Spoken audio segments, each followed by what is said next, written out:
बसवराज पाटिल यत्नाल को ये कहना चाहता हूँ कि तू हज़रत टीपू सुल्तान शहीद की जूती की धूल के बराबर भी नहीं है और तेरे जैसे हज़ारों लोग आए हज़रत टीपू सुल्तान शहीद की तारीख़ मिटाने की कोशिश करें, लेकिन वो तारीख़ नहीं मिटा सकते।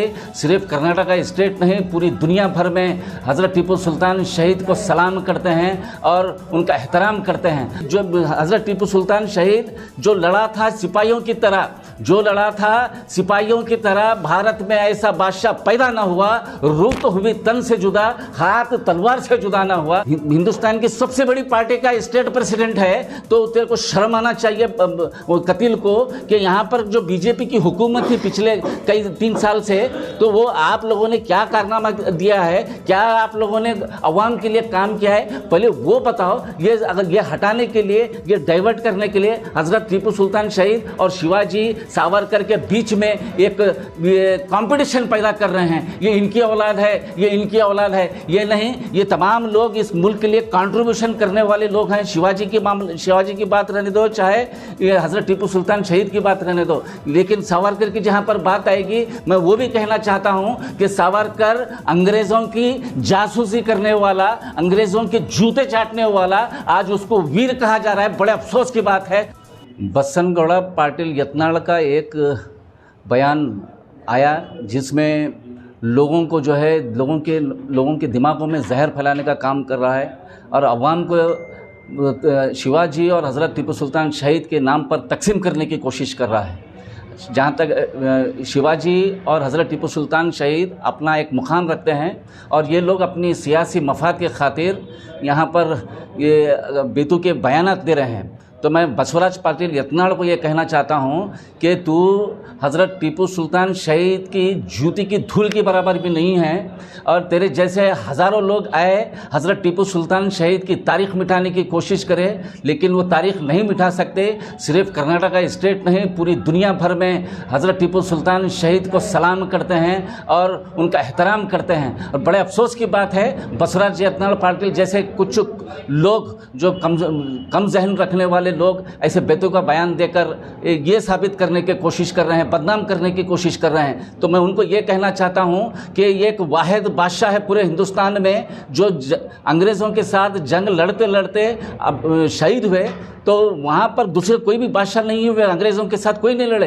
तो ये जो बसनगौड़ा पाटिल यत्नाल या उनके बाप दादाओं ने कभी भी अंग्रेज़ों के साथ नहीं लड़े। ये आरएसएस के संघ परिवार के लोग कभी भी आज़ादी की जद्दोजहद के लिए कंट्रीब्यूशन नहीं रहा, कभी इस मुल्क के लिए अपनी जान की बलिदान नहीं दी, और वो लोग वहाँ जेल के अंदर माफ़ी मांगने के खतूत करने वाले लोग आज वो देशभक्त हुए जो देश के लिए अंग्रेज़ों के साथ लड़ते लड़ते जंग की मैदान में शहीद हुए। वैसे लोगों को देश का गद्दार कहा जाता है। तो मैं उनको ये कहता हूँ कि जो हज़रत टीपू सुल्तान शहीद जो लड़ा था सिपाहियों की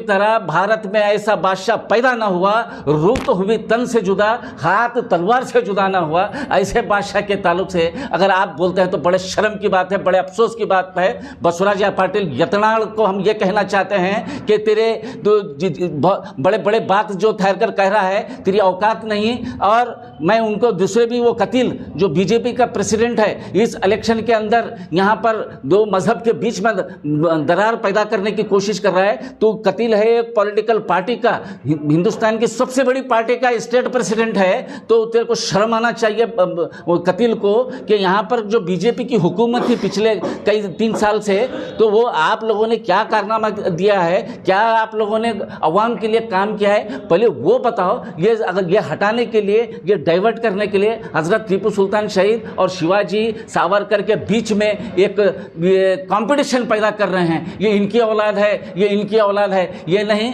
ये तमाम लोग इस मुल्क के लिए कंट्रीब्यूशन करने वाले लोग हैं। शिवाजी की बात रहने दो, चाहे ये हज़रत टीपू सुल्तान शहीद की बात रहने दो, लेकिन सावरकर की जहाँ पर बात आएगी, मैं वो भी कहना चाहता हूँ कि सावरकर अंग्रेज़ों की जासूसी करने वाला, अंग्रेज़ों के जूते चाटने वाला, आज उसको वीर कहा जा रहा है। बड़े अफसोस की बात है। सावरकर के साथ वीर का दर्जा दिया जा रहा है। ऐसे लोगों को अगर वहाँ पर उनको एहतराम करते हैं तो बड़े अफसोस की बात है। यहाँ पर लड़ने वाले भगत सिंह, चंद्रशेखर आज़ाद और अशफाकुल्ला खान, ऐसे बहुत सारे लोग हैं जो जान की कुर्बानी देकर इस मुल्क की आज़ादी को, आज मुल्क आज़ाद हुआ है और यहाँ पर ये लोग बहुत बड़े बड़े बातें कर रहे हैं। तो कॉन्स्टिट्यूशन है, फंडामेंटल राइट है। यहाँ पर एक एमएलए रहने के नाते जात पात के नाम पे अगर वो दरार डाल रहा है तो बड़े अफसोस की बात है। वो संविधान, सिर्फ संविधान शपथ लेने के लिए संविधान कॉन्स्टिट्यूशन नहीं है। कॉन्स्टिट्यूशन इसलिए है कि तमाम हिंदू, मुस्लिम, सिख, ईसाई तमाम लोगों को जोड़ कर रखने के लिए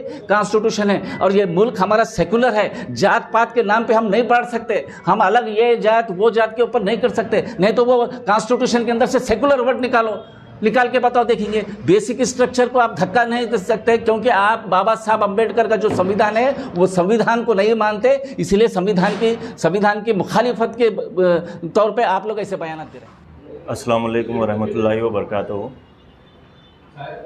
गुलबर्गा शहर में नासिर हुसैन उस्ताद साहब के मुसलसिल अवामी बेदारी मुहिम के ज़रिए लोगों से मुलाकात का दौर चल रहा है और ये हज़रत ख्वाजा बंदा नवाज़ रहमतुल्लाह अलैह की दरगाह की ज़ियारत से इसका आगाज़ हुआ 3 तारीख़ को, और जब से लेकर अब तक अल्हम्दुलिल्लाह 26 दिन मुकम्मल हो गए हैं हमारे इस दौरे के। और इस दौरान हम कमोबेश हर दिन हमें समझते हैं कि करीब 200 से ज़्यादा लोगों से मुलाकातें हुई हैं हर दिन। तो हर दुकान से हम लोगों ने मशवरे तलब किए। नासिर हुसैन उस्ताद साहब अपने ख़यालात का इजहार किए उनके सामने के मौजूदा हालात में क़यादत की किस तरीक़े से आज शिद्दत के साथ ज़रूरत महसूस हो रही है। और उनकी बातों को सुनकर अल्हम्दुलिल्लाह तकरीबन तमाम तर जितने लोगों से हमारी मुलाकातें हुई है उन्होंने लब्बैक कहा और नासिर उस्ताद साहब का साथ देने का तयक़ुन दिया।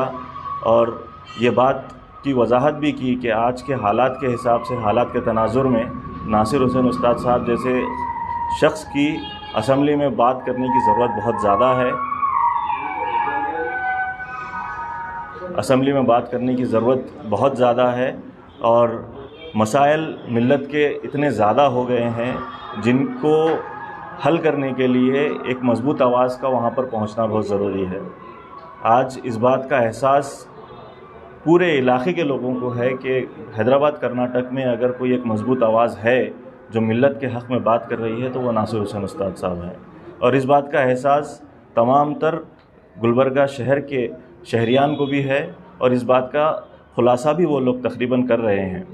अब ये 26 दिनों के दौरे में हम लोग शॉप टू शॉप भी मुलाकातें किए हैं। साथ ही साथ जब कभी भी हमें मौका मिला है कि हम मस्जिद में नमाज़ अदा करके वहाँ के मुसल्लियान से भी मुलाकात करने का हमें जब मौका मिला है तो हम लोगों ने उनसे भी मुलाकातें की हैं। और जुम्मा की नमाज़ हम मुख्तलिफ़ मसाजिद में अदा करके वहाँ के मुसल्लियान से भी हम लोगों ने बात की है ना। हमारा ये तर्ज़ अमल है, जैसे अल्लामा इकबाल साहब का एक शेर है कि जलाल बादशाही हो या जमहूरी तमाशा, जुदा हो दीन सियासत से तो रह जाती है चंगेज़ी। हम ये समझ रहे हैं कि दीन से सियासत को जुदा कर दिया जाता है। अक्सर यही महसूस करते हैं लोग कि जो है अरे सियासत अलग है और दीन अलग है। दर हकीकत दीन में ही सियासत है और सियासत दीन का हिस्सा है। और इसी को मद्देनज़र रखते हुए हमारे क़ायदीन का मसाजिद में जाकर वहाँ के मुसल्लियान से मुलाकात करना एक ज़रूरत भी है, ताकि वहाँ पर अगर कोई बात कहता है कोई शख्स तो वो झूठ नहीं हो सकता। और क़ायदीन भी अगर अपनी बात कहते हैं तो वो अल्लाह को हाजिर नाजिर जानकर गवाही दे रहे हैं कि वो हक़ बोल रहे हैं। हम ये बात इसलिए वजाहत करना चाहते हैं क्योंकि ज़रूरत आज इस बात की है कि तमाम तर मिल्लत अपने मसाइल को हल करने के लिए एक ऐसे क़ायद को चुने जो मिल्लत का दर्द रखता है और आप सल्लल्लाहु अलैहि वसल्लम की उसवा हसना पर अमल करने की, उनकी सीरत से मुतासिर होकर इस ज़िंदगी में अमल करने की कोशिश करता है। और साथ ही साथ तमाम तर कौमों को लेकर चलने का जज्बा भी रखता है। तो ये तमाम तर हालात को सामने रख कर मिल्लत को बेदार करके उनसे इजाज़त तलब की जा रही है और इजाज़त अल्हम्दुलिल्लाह मिली है। और आने वाले दिनों में इसका और मज़ीद हम लोग जो प्रोग्राम्स करने वाले हैं उसके ताल्लुक़ से आपके सामने वजाहत करते जाएंगे। हमारा ये एहसास भी है कि नौजवान आज की तारीख़ में बहुत ज़्यादा बेचैन है, उनको एक मज़बूत लीडर की अशद ज़रूरत महसूस हो रही है।